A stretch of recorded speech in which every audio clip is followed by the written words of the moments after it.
You expect the refrigerator to keep stuff cold. You expect the stove to make things hot. You expect the toaster to pop up some bread. And if they just sitting there, they don't understand why they're here. Christians need to understand why we're here. We're here to be Him in the world. And He defines Himself as God is love. And we are to represent that in the world.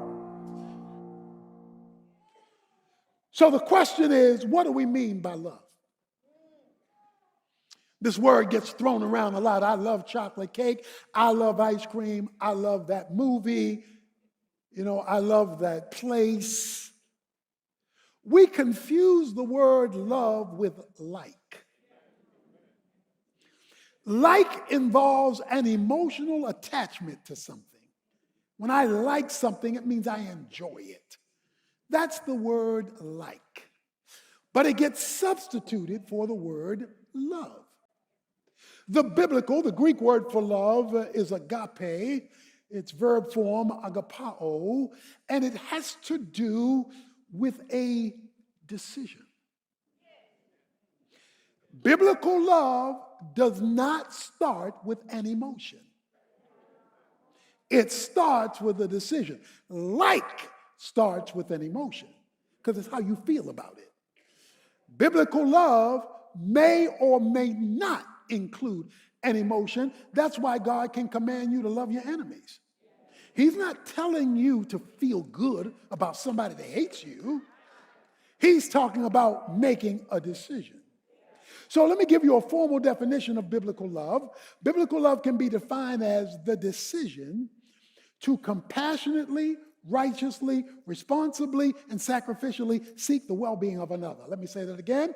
Biblical love is the decision to compassionately, righteously, responsibly, and sacrificially meet the need of somebody else. Okay? Love is a decision. That's why it can be commanded. Jesus called it the commandment. What is the great commandment? You should love the Lord your God and your neighbor. He says love is commandable, and you command decisions, not emotions. You can't command your emotions, but you can command a decision. So to love is to decide something.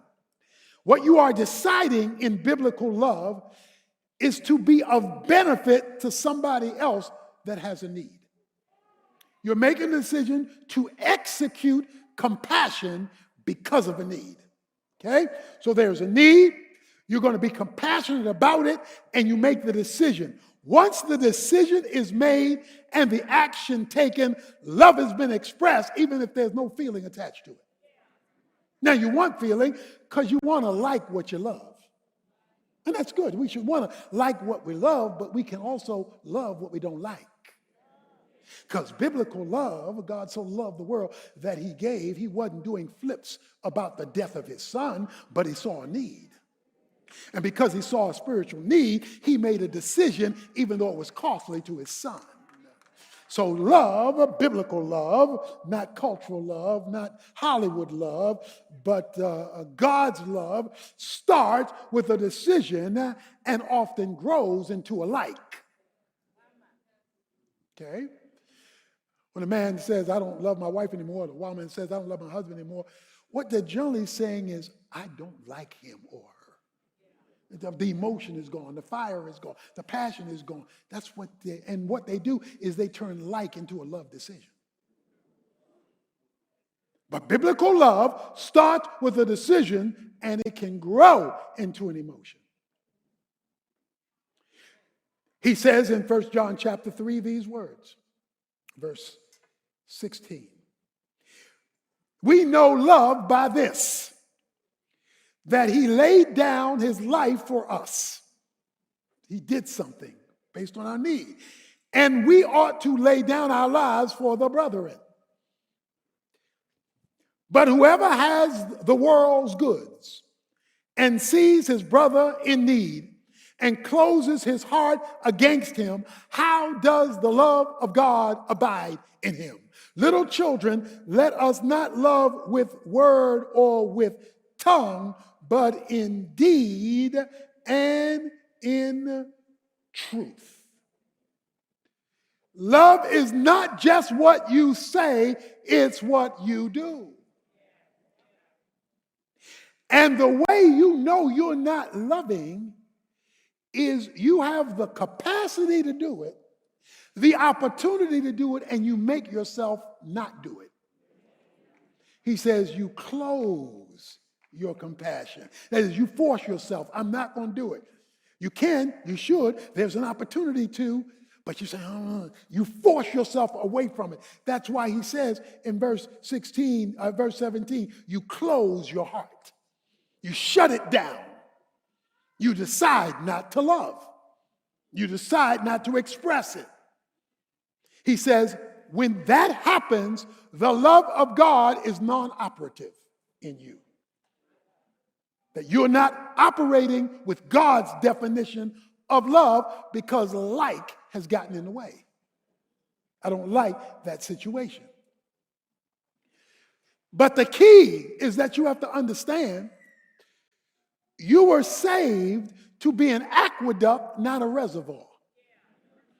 You were saved to be not a cul-de-sac, but a conduit. When God put his love on you and me, he wanted it to flow through you, not stop with you.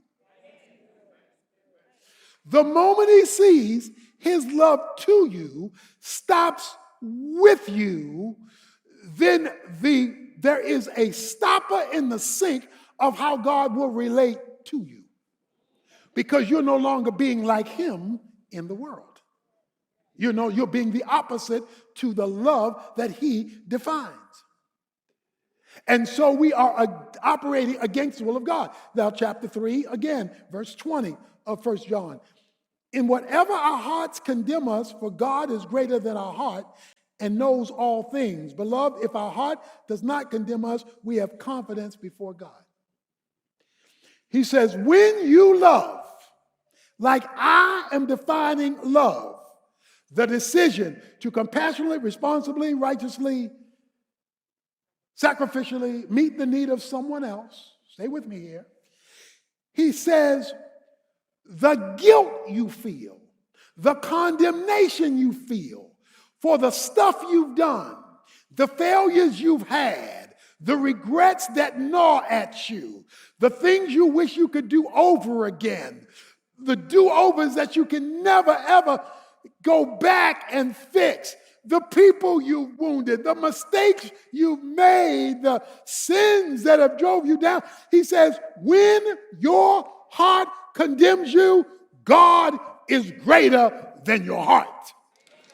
In other words, your heart is messing you up. It's driving you crazy. He says, but when you love, like I say love, the God who's greater than the condemnation that's killing you will overrule a heart that doesn't want to obey.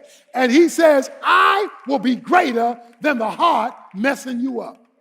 So if you look back at yesterday and you've got regrets and pains and mistakes and failures and you can't do it over again and it gnaws at you, keeps you up at night when you see it being played on the television and it reminds you of who you were and who you are, he says, God says, I can overrule that, but I'm not just going to overrule that because you pray. I'm not going to just go overrule that because you go to church. I'm going to overrule that by the love I see. By how I am, you are in the world. When I see that, then I'll overrule your heart, which is being condemning you because of your actions. The thing that will motivate God to override yesterday and move you into tomorrow, and even the condemnation that comes with it, is when he sees the love because you want to be right with him.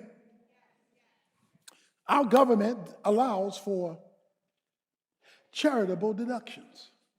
In other words, when tax time comes, you write your deductions, and part of those deductions are gifts you've given to charity.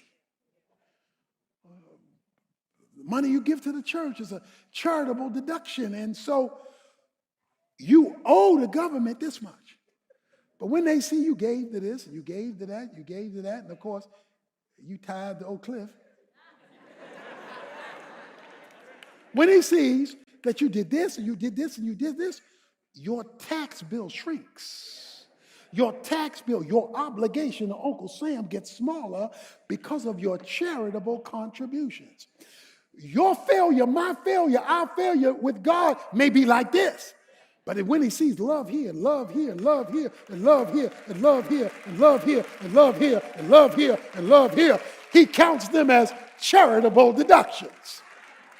And so even though you owe this much, when he looks at the love that you have demonstrated and shown, he then counts that against the obligation of our failure, giving us the opportunity to repair. The Bible says we were saved for good works. Ephesians 2:8-9, by grace are you saved through faith, that not of yourselves, this is a gift of God, not according to works, so that no man should boast. Verse 10, for we are his workmanship, created in Christ Jesus for good works, which he hath created beforehand, that we should walk in them. He says, I saved you in 8 and 9 so you could go to work in verse 10. I saved you for you to do something. You don't purchase an appliance for it to sit there. You expect the refrigerator to keep stuff cold. You expect the stove to make things hot. You expect the electric can opener to open some cans. You expect the toaster to pop up some bread. And if they just sitting there, they don't understand why they're here. Christians need to understand why we're here. We're here to be him in the world. And he defines himself as God is love. And we are to represent that in the world. But many of us are like teenagers who only come out of their room when they want something. Because when they're going to come out the room, we come to church when we want something. God says, I want something. And I want to see your love being expressed. God is not looking for celebrities. He's looking for kingdom servants. He's looking for people who will represent him with what he calls good works. Titus chapter 3, verse 4 says, it is the kindness of God that should be your motivation. Salvation is the biggest kindness, but there's everyday kindness. The regular stuff. Yeah, there's the big stuff we talk about, but then God is so good and so regular, you get used to him until something goes wrong. Good works. Well, I need to define good works. It says we are his workmanship created for good works. A good work is more than a good thing. Sinners can do good things. Atheists can do good things. You can have a person who hates God but is a good neighbor. Okay? In other words, you don't need a religion to do a good thing. But that's not a good work. A good work in the Bible is a good thing to which God has been attached. Matthew 5:16 says, let your light so shine that men see your good works and glorify your Father who is in heaven. If God is not attached, it's a good thing, but not yet a good work. So a good work is the attachment of God to a good thing.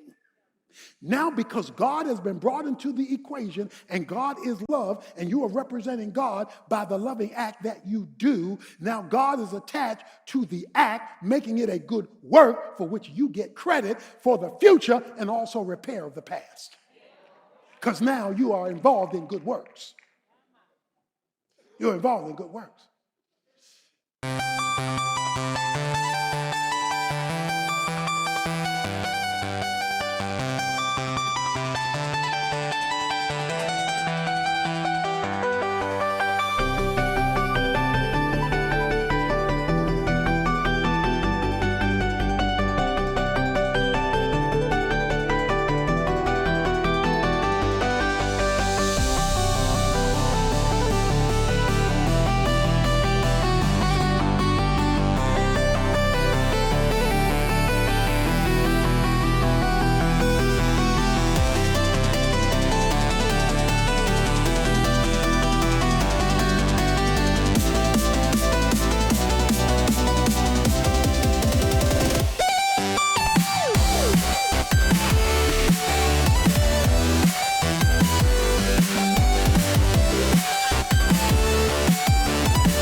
Loving you alone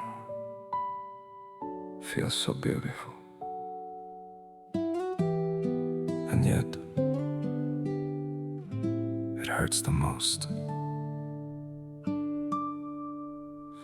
You became my quiet sunrise, the dream I never dared to say.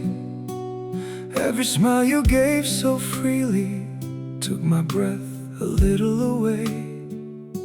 I held this love like fragile glass, so precious, soft and true.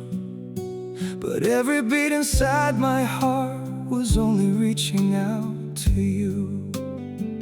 Unspoken love is sweet and painful, like honey mixed with rain. A tender hope I hold so tightly, while it slowly breaks me. Loving you from just one side now leaves my soul in silent blue. 'Cause the deeper that I fall alone, the lonelier I do. I can't blame my heart for choosing someone it could never keep. So I smile through hidden heartache and love you quietly. Unspoken love is sweet and painful, like honey mixed with rain. A tender hope I hold so tightly, while it slowly breaks me. Loving you from just one side now leaves my soul in silent blue. 'Cause the deeper that I fall alone, the lonelier I do.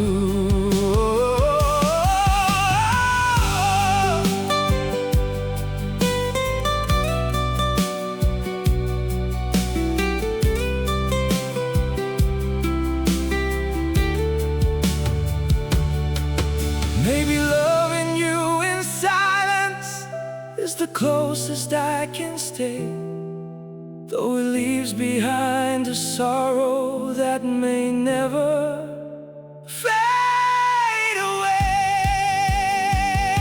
Unspoken love is sweet and painful, like honey mixed with rain.